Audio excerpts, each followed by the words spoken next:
이러고 신앙생활을 하고 있다는 거예요. 이건 완전히 잘못된 생각이에요. 주님께서 뭐라고 말씀하십니까? 우리는 항상 주 안에서 생각을 해요. 이 말씀은 주님이 말씀하신 것, 주님이 행하신 것만 생각하고 거기에 따라서 우리가 행해야 된다 하는 그런 교훈이 되는 거예요. 오늘 말씀을 준비했는데 굉장히 긴 설교로 준비가 됐어요. 이걸 어떻게 하나 하다가 오늘 반을 뚝 잘랐습니다. 어떡하나 반은 내년에 이맘때 하면 되지. 그래서 파일에 딱 저장해 놓고 이 반을 오늘 말씀을 여러분과 나오는데, 오늘 같은 설교는 어떻게 잘못하면 굉장히 딱딱할 수가 있어요. 단어 같은 거 뜻 설명하고 교훈 주고. 그래서 제가 생각한 것이 우리 삶에 적용되는 일을 좀 많이 생각해 보자 하는 거예요. 그 가운데 특별히 우리 한국 사람, 미국 사람 다 가릴 것 없이 많이 이때 생각나는 게 무엇입니까? 부모와 나 사이의 관계예요. 그리고 특별히 부모를 모시는 문제입니다. 누구나 아마 다 한 번쯤은 부딪히는, 아니면 지금도 부딪히고 있는 그런 실질적인 문제를 할 수 있을 것이에요. 이거 어떻게 해결해야 되겠습니까? 우리 그 대답을 알고 있죠. 가장 쉬운 대답은 뭡니까? 성경적으로. 성경에 어떻게 나와 있는 거예요? 성경이 어떻게 나와 있다고 합니까? 성경에 말씀하기는 많은 분들이 얘기하시기는 다 헤어져야 하는 거예요. 따로 사는 것이 우리 성경적이다. 본토 친척 아비를 떠나라 하시는 그 말씀부터 시작해서 부모를 모실 수 있으면 물론 좋겠지. 그러나 떨어져 사는 것이 오히려 성경적일 수 있다. 아마 그런 얘기를 많이 들어보셨을 겁니다. 근데 오늘은 이것과 조금 다른 관점으로 우리가 생각해 보자 하는 거예요. 많은 사람들이 이 문제를 가지고 고민을 합니다. 때로는 이 문제로 억울함도 당하는 것을 하고 부당한 행위를 당하는 것도 제가 많이 봤습니다. 그런 얘기도 들었어요. 그러나 우리가 먼저 생각해야 될 것은, 특별히 크리스찬으로서 생각해야 될 사실은 뭐냐면, 만약 그 관계가 우리의 순종으로 인해서 우리가 져야 할 십자가라면 우리가 감당해야 된다는 거예요. 그리고 내가 그 감당하겠다는 마음을 먹으면 주님께서 감당하게 인도해 주실 것이라는 사실입니다. 여러분이 생각해 보세요. 내가 부모를 모시지 않고 또 부모에게 순종하는 모습을 보이지 않고 자녀가 나에게 순종하는 모습을 보기를 바랄 수가 있겠습니까? 그건 어려운 것일 거예요. 물론 요새는 어르신들도 많이 그런 얘기를 합니다. 이제는 옛날 같지가 않고 또 내가 벌어놓은 것도 있고 그러니까 자식들 다 띄워줘도 나 혼자 살아도 상관없다. 말씀은 그렇게 하시죠. 그러나 그게 아니에요. 왜? 물질만 가지고 얘기하는 게 아니기 때문이에요. 나중에 가면 그 마음이 더 중요하거든요. 떨어져 있어도 더 기도해주고 전화 한 번 더 해주고 그 마음이 필요한 거예요. 그걸 섬기자 하는 얘기예요. 여러분이 자녀들에게 보여줄 수 있는 가장 큰 교훈이 있다면 뭐겠습니까? 돈 많이 벌어져도 되는 거 아니에요. 뛰어난 명예 얻는 것도 아니에요. 부모를 잘 섬기는 모습을 보이는 거예요. 이게 부모에게 남겨줄 수 있는 가장 큰 교훈이라는 것을 기억하시기 바랍니다. 때로는 힘들고 자존심도 상하고 정말 굴욕적인 일도 당하고 눈물도 나고 이런 일이 일어난다 할지라도 우리가 섬겨야 할 만한 가치가 있는 분이 바로 부모님이라는 거예요.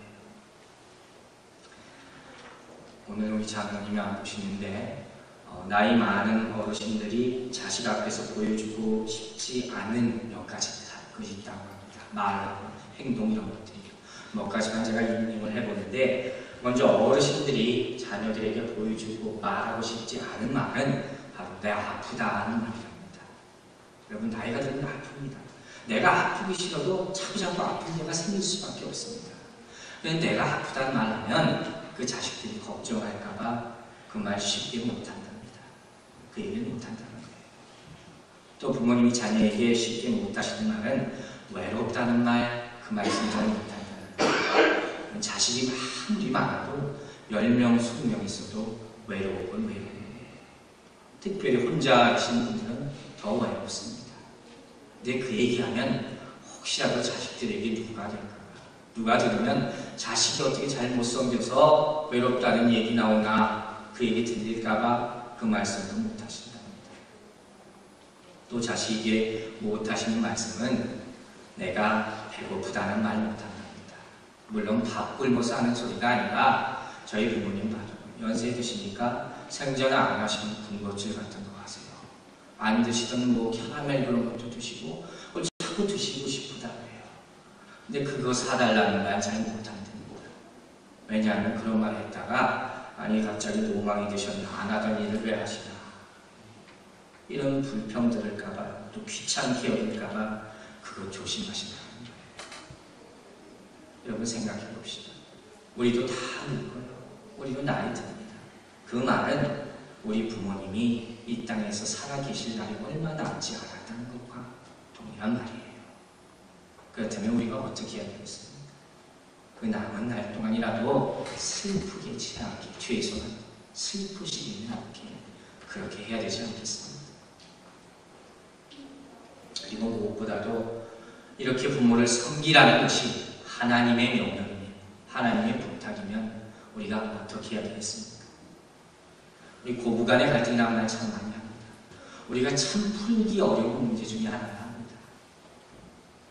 저도 이거는 농담삼아 말하기를 예수 재림하시기 전에 풀지 못할 여러 가지 문제 중에 하나입니다. 그렇게 생각합니다. 그런데 이 문제를 놓고 많이 힘들어하고 심지어 절망하는 분들에게 제가 성경 말씀을 하나 드리고 싶어요. 오히려 더 시험될지도 모르지만 여러분을 계속 보시라는 거예요. 여러분이 잘 아시는 룻기 1장 16절과 17절 보면 룻이 이방인이 아닙니다. 이 이방인 룻이 그 시온이 나오미를 섬기면서 고백하는 장면이 나와요. 어떻게 고백을 하냐 이렇게 보면 어머니가 가시는 곳에 나도 따라가고 어머니가 죽으시는 곳에서 나도 죽고 또 어머니의 하나님이 나의 하나님이 됩니다. 이런 고백을 합니다. 이방 여인 룻이 남편이고 자식이고 다 있는 가운데 어머니를 따라갑니다. 어머니와 함께 죽습니다. 이런 고백을 합니다. 그러므로 말미암아 이 룻이라는 이름이 예수 그리스도의 계보에 오게 됩니다. 이유가 있다는 설명이에요. 여러분, 상황이라는 것은 항상 변명의 여지가 있습니다. 내가 필요에 따라 상황을 만드는 거예요. 따져보면 못할 이유가 얼마나 많습니까? 수백 가지, 수천 가지가 되는 거예요. 그러나 이럴 때 먼저 하나님을 생각하자는 거예요. 먼저 하나님을 생각하고 이 벽을 뛰어넘으면 비로소 그때 그리스도의 아름다운 공동체의 가장 기본이 되는 내 가정을 이룰 수가 있다는 것을 여러분들 꼭 기억하시기 바랍니다. 오늘 제가 인용을 많이 합니다. 오래전에 신문에 기고되었던 아버지의 고백이 있어서 제가 여러분과 나누려고 합니다. 이 고백